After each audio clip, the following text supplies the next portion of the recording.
Let's go. Side step right left to my beat. Right left to my beat. I like the moon rock with me, baby. I know that I got that heat. Let me show you 'cause talk is cheap.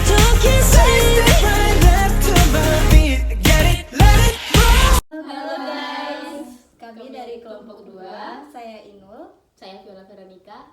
Saya Amanda Tarisa. saya Maria Naifa Nirwani, Saya Fitrianti Gusinayani. dan saya Dina Talia. Di sini saya akan memaparkan manajemen pengadaan. Nah, saya mau nanya nih Inul. Menurut Inul tuh pengadaan tuh apa sih? Jadi, pengadaan adalah metode untuk menemukan dan menyetujui syarat-syarat serta membeli barang, jasa, atau pekerjaan lain dari sumber eksternal. Seringkali dilakukan dengan menggunakan proses tender atau lelang. Gitu ya. Ya, jadi ada yang ingin bertanya? Izin bertanya ya. Jadi manajemen pengadaan itu apa?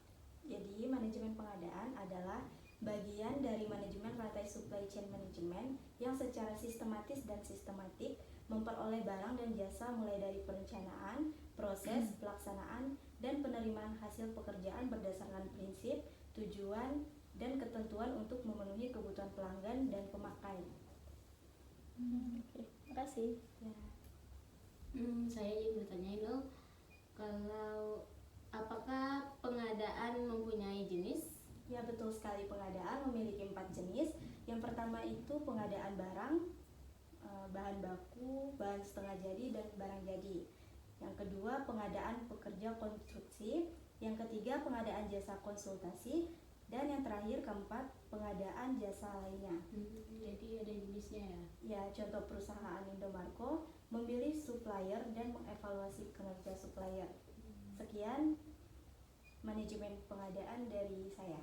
Terima kasih. Baiklah teman-teman, di sini saya akan memaparkan materi tentang manajemen persediaan. Jadi apakah teman-teman ada yang ingin bertanya? Saya ingin bertanya, Phil. Apa itu manajemen persediaan? Manajemen persediaan adalah proses yang melibatkan perencanaan, pengendalian, dan pengawasan atas persediaan barang dalam suatu perusahaan. Jadi itu ya Wanda, pengertian dari manajemen persediaan. Ya, makasih Phil. Oke, sama-sama. Saya ingin bertanya juga, mengapa sih manajemen persediaan sangat diperlukan oleh perusahaan? Manajemen persediaan sangat diperlukan oleh suatu perusahaan karena yang pertama untuk memastikan ketersediaan barang atau bahan yang perlu digunakan untuk memenuhi permintaan pelanggan. Yang kedua, menghindari kekurangan persediaan yang dapat menghindari hilangnya peluang bisnis, kekecewaan pelanggan, dan penurunan pendapatan. Yang ketiga, mengoptimalkan tingkat persediaan sehingga mengurangi biaya penyimpanan yang tidak diperlukan. Hanya itu dan masih banyak lagi yang sebenarnya ada alasan tertentu dari suatu perusahaan tersebut. Sekian ya, Nul. Ya.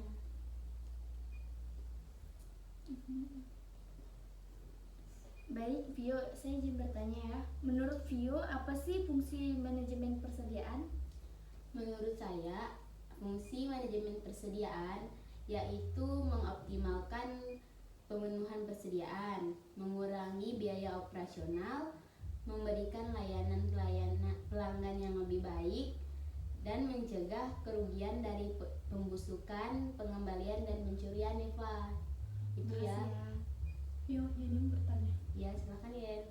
Faktor yang mempengaruhi manajemen persediaan itu apa saja sih?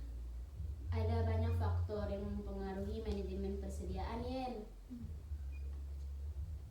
Salah satunya ada keuangan, faktor keuangan, faktor pemasukan, faktor lifetime, dan jenis produk, dan terakhir ada manajemen dan faktor eksternal dari perusahaan tersebut.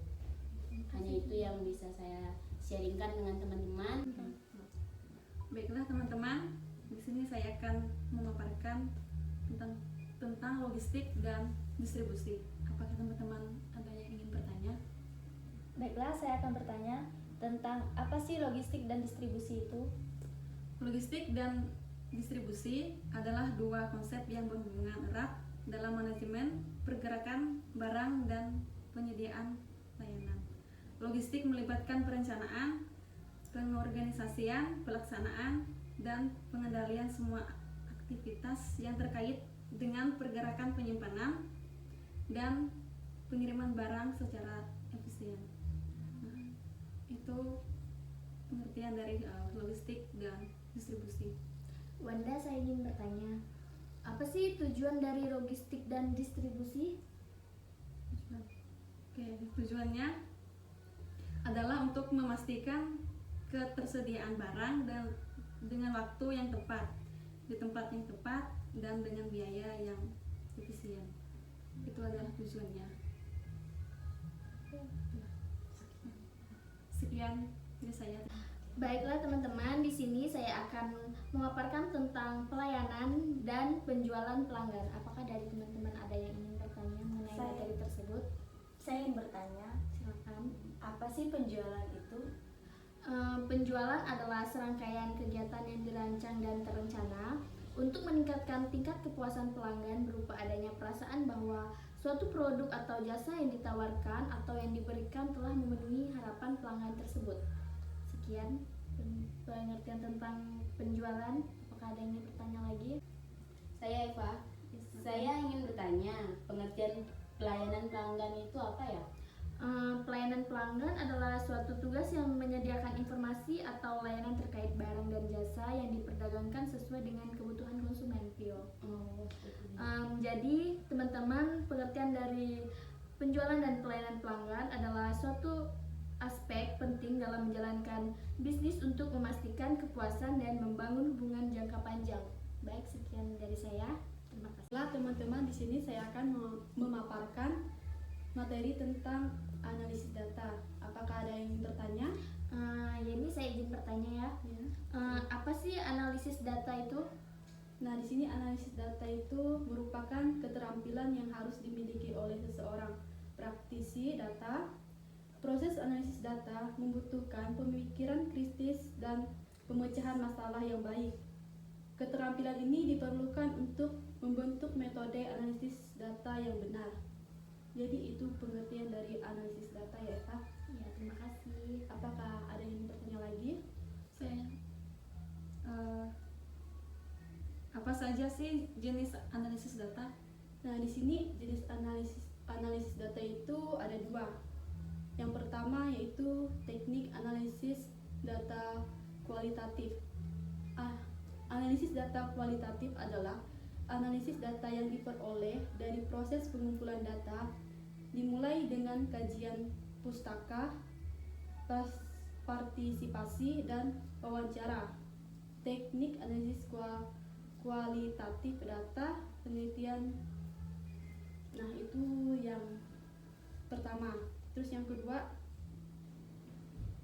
teknik analisis data kuantitatif.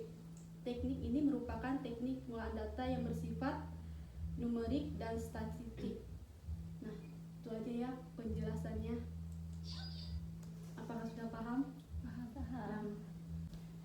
Baiklah teman-teman, di sini saya akan memaparkan tentang kerjasama produsen atau pemasok. Apakah teman-teman ada yang bertanya? Saya Dian.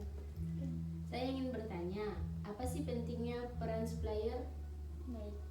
Pentingnya itu peran supplier untuk pelanggan yaitu mempunyai peran penting dalam setiap tahap di siklus sebuah produk.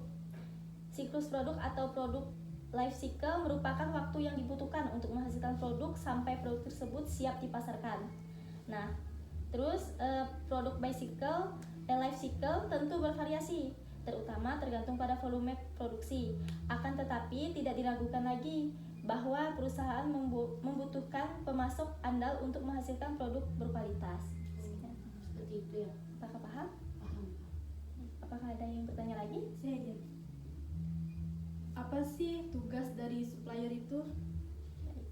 Tugas dari supplier adalah yang pertama memastikan ketersediaan bahan baku, yang kedua menjaga proses produksi bahan baku, yang ketiga mengontrol kualitas bahan baku, yang keempat mengatur penyimpanan bahan baku, kelima mengatur proses pengiriman bahan baku, dan yang terakhir memastikan bahan telah diterima dengan baik oleh produsen. Sekian dari saya, terima kasih. Baik, sekian dari kelompok kami. See you next video. QQ QQ